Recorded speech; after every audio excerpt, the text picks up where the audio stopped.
Now, today we will discuss about potential energy. What is the meaning of potential energy?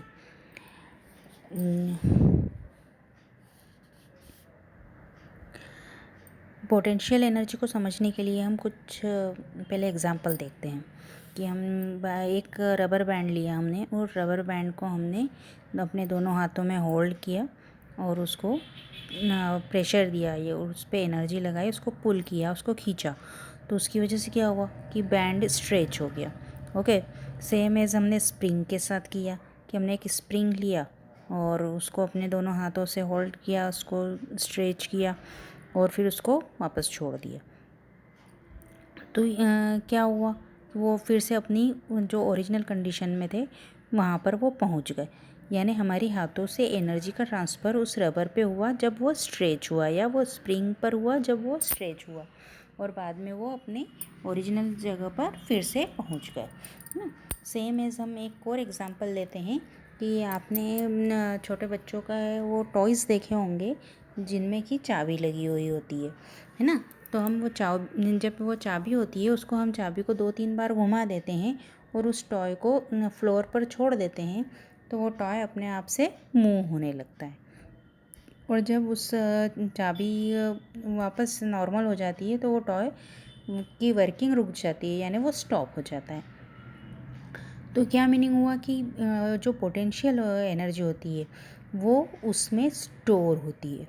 Okay, तो जो हमारी potential kinetic energy में हमने क्या देखा था कि मूविंग ऑब्जेक्ट में काइनेटिक एनर्जी स्टोर होगी। वो जब तक मूव हो रहा है तब तक वो काइनेटिक एनर्जी उसमें प्रेजेंट है, और जैसे जैसे स्पीड बढ़ेगी तो काइनेटिक एनर्जी भी इंक्रीज होगी। बट पोटेंशियल एनर्जी क्या है कि potential energy possessed by the object in the energy present in it by virtue of its position।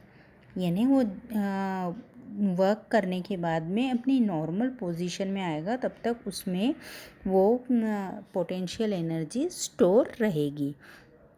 Okay, इसी तरह से आपने वो रामायण में देखा होगा कि वो लोग तीर और बाण लेकर और चलाते हैं, तो उसमें वो कैसे करते हैं कि वो एक एरो लेते हैं और उसके बाद में उसको एक जो स्ट्रिंग होता है उनका उस स्ट्रिंग पर रखते हैं और फिर वो उसको स्ट्रिंग को अपनी और पीछे की ओर खींचते हैं और वो एरो उसमें से निकल कर बाहर चले जाता है। तो वो जो एरो है, मतलब वो जो पहले स्ट्रिंग था, जो स्ट्रिंग पर हमने एरो को रखा था, तो वो जो स्ट्रिंग है उससे पोटेंशियल एनर्जी उस एरो में गई और तो यानी वो एनर्जी उसमें ट्रांसफ़र हो गई।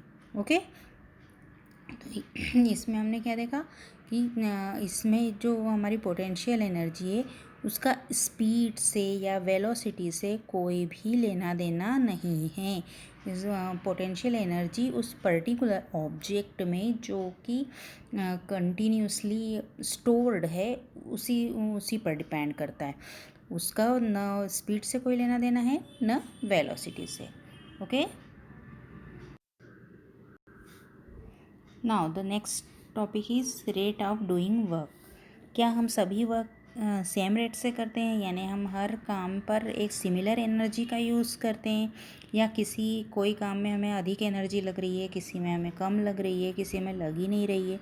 तो वो ये एनर्जी जो होती है वो क्या अलग अलग फॉर्म में होती है या सिमिलरली होती है। तो हम इसको समझने के लिए हम एक एग्जांपल देखेंगे। The strong person may do certain work in relatively less time. एक जो स्ट्रॉन्ग पर्सन है उसने कोई काम किया और उसने वो काम कम समय में किया। A more powerful vehicle would complete a journey in a shorten time.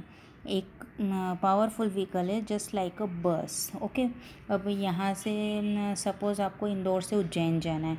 Okay, और तो हमारे पास बस है और साइकिल है। तो बस और साइकिल से दो लोगों ने अपनी जर्नी स्टार्ट की, तो ऑफिशियली वो जो बस से है वो पहले जाएगा। क्यों? क्योंकि जो बस है वो पावरफुल व्हीकल है comparative cycle. Okay, then a less powerful one. We talk of the power of machines like motorbikes and motor cars. The speed with which these vehicles change energy or do work is a basis for their classification. ये जो हम यहाँ पर किसी भी vehicle की speed की बात हो रही है, उसके पावर की बात हो रही है, यानी मोटर बाइक से या मोटर कार से, तो उनकी स्पीड मतलब ये हम जैसे कोई नई बाइक ख़रीद रहे हैं या कार ख़रीद रहे हैं तो हम उसमें क्या देखते हैं कि वो कितना माइलेज दे रही है या वो उसकी स्पीड क्या है, ये सारी चीज़ें हम देखते हैं। तो यानी कि ये जो पावरफुल व्हीकल्स होते हैं उसमें उनके एनर्जी का हम लेवल देख रहे हैं। Okay, power measure the speed of work done. Power को हम मेज़र कैसे करते हैं कि किसी भी ऑब्जेक्ट के द्वारा कोई भी ऑब्जेक्ट है उसके द्वारा कितना वर्क किया जा रहा है। ओके, वो कितना वर्क कर रहा है तो इससे हमें उसकी पावर पता चलती है। जैसे कोई बाइक है तो बाइक का स्पीड क्या है, ओके, या उसका माइलेज क्या है, तो ये माइलेज स्पीड इसके ऊपर उसका पावर डिपेंड करता है। दैट इज़ हाउ फास्ट और how slow work is done, यानी वो बाइक या मोटर कार क्या स्पीड से चल रहा है, क्या माइलेज दे रहा है, ये उसका हुआ वर्क। तो ये वर्क कैसा है इस पर उसका पावर डिपेंड करता है। Power is defined as the rate of doing work और the rate of transfer of energy, यानी हम पावर को डिफ़ाइन कैसे करते हैं कि उसका वर्क करने का रेट क्या है या उसमें एक एनर्जी को दूसरी एनर्जी में ट्रांसफ़र करने की रेट क्या है, इस पर हम पावर को डिफ़ाइन कर सकते हैं। ओके, फॉर एग्ज़ाम्पल हम देखें, हमने यदि ये लें कि जो हमारा मतलब पावर की है तो वो पावर क्या हो गया, power is equals to work by time, work upon time. यानी पावर को हम कैसे कैलकुलेट कर सकते हैं, पावर यानी P और वर्क यानी W और टाइम यानी T, ये है ना। तो power is equals to work upon time. वो किसी भी व्हीकल है या ऑब्जेक्ट है उसने जो वर्क किया वो उसके और कितने टाइम में किया। ओके, जैसे कोई कार है उसने 25 किलोमीटर 25 किलोमीटर वो चल के गई। ओके, तो यानी 25 किलोमीटर ये उसका वर्क हो गया और उसने ये डिस्टेंस कितने टाइम में कंप्लीट किया, मान लीजिए 5 मिनट्स में कंप्लीट किया, तो टाइम उसका टाइम पीरियड कितना हो गया 5, तो 25 अपॉन 5, तो 5 से हमने 25 को 5 से डिवाइड किया तो क्या आया 5, यानी उसका पावर कितना हो गया उस पर्टिकुलर ऑब्जेक्ट का 5। ओके, अब जो हमारा इसका यूनिट होता है, the unit of power is what. What एक साइंटिस्ट है जेम्स वॉट, उन्होंने ही इसका खोजा था उन्होंने, तो इसलिए उनके नाम पर ही इसकी यूनिट को रखा गया, वॉट रखा गया। ओके, और उन्हीं के नाम के इस पे आधार पे इसको W सिंबल दिया गया। ठीक है,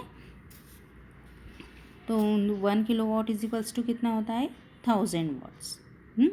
और 1 kilowatt is equals to 1000 watts और 1 kilowatt is equals to 1000 joule second. यहाँ पर जूल सेकेंड का क्या मतलब है, हमने वर्क जो देखा था इससे पहले, हमने जो वर्क देखा था उसको हमने देखा था कि उसको हमने जूल में काउंट किया था। ओके, तो यहाँ पर हमारा ये चैप्टर फिनिश होता है और होप आपको सबको समझ में आ गया होगा अच्छे से। ठीक है, एक बार पूरा चैप्टर पूरा पढ़ेंगे और कोई प्रॉब्लम हो तो आप मुझसे पूछ लेंगे। ओके बेटा।